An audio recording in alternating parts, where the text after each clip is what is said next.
Le diable connaît très bien la parole et il sait comment il doit venir, comment il peut enlever certaines choses entre tes mains pour te déstabiliser dans la présence de Dieu. Satan ne pouvait pas détourner Jésus pour lui montrer le royaume de la terre. Jésus savait ce qu'il voulait. Bien aimé, il n'y a pas de pleurs, il n'y a pas l'injustice, il n'y a pas la faim, la malédiction au ciel, il n'y a pas la maladie au ciel. Non. Et c'est à l'église de prendre la décision. Amen, de chasser la maladie, de chasser la malédiction, de chasser la honte, de chasser la peur. Mais l'ennemi sait qu'on a la puissance et il vient pour déstabiliser l'église en lui montrant autre chose, afin que le ciel de l'église soit détourné sur le pouvoir, amen, que le Seigneur les a donnés. C'est ça que Dieu veut, bien-aimé.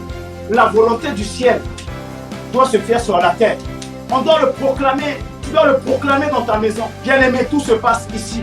Mais l'église doit prendre une décision maintenant. De sortir dans ce qui se passe sur la terre et de fonctionner selon la volonté du ciel. Bien-aimé, tu dois vivre ta vie spirituelle bien sur cette terre.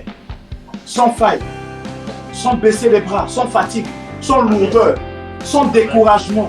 Car le Seigneur t'a tout donné. Dieu a envoyé son fils.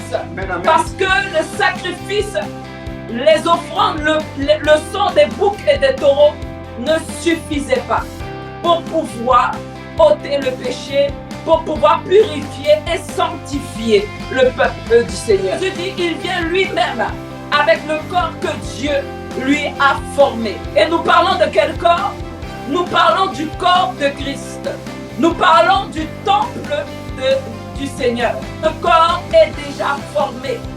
Il dit, tu m'as formé un corps, qui veut dire que ce corps a déjà été formé.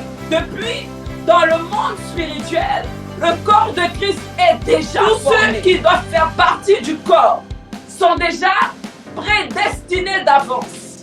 Tous ceux qui doivent participer à l'avancement du royaume sont déjà prédestinés d'avance. Nous avons été scellés par l'Esprit de Dieu. Nous apprenons à connaître Christ pour pouvoir adorer le Père correctement en esprit et en vérité.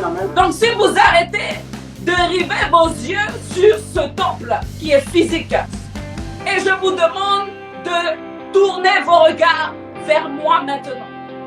Alors qu'ils étaient en train de lui demander un miracle, il leur a donné la clé du plus grand miracle. Amen, amen, et cette clé, c'était de pouvoir comprendre les choses spirituelles. Tout est déjà écrit, mais c'est à toi maintenant de marcher dans la volonté du Seigneur. Que cela ne soit pas ma volonté, mais ta volonté. Qui veut dire que ta volonté compte. Qui veut dire que ton apport compte, que ton effort compte.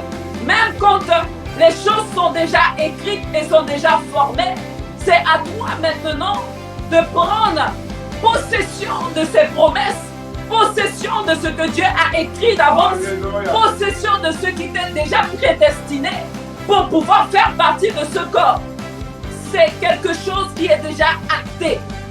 Dieu ne fera pas tout à ta place. Édifiez-vous pour former une maison spirituelle. En lui, vous êtes aussi édifiés pour être une habitation de Dieu en esprit.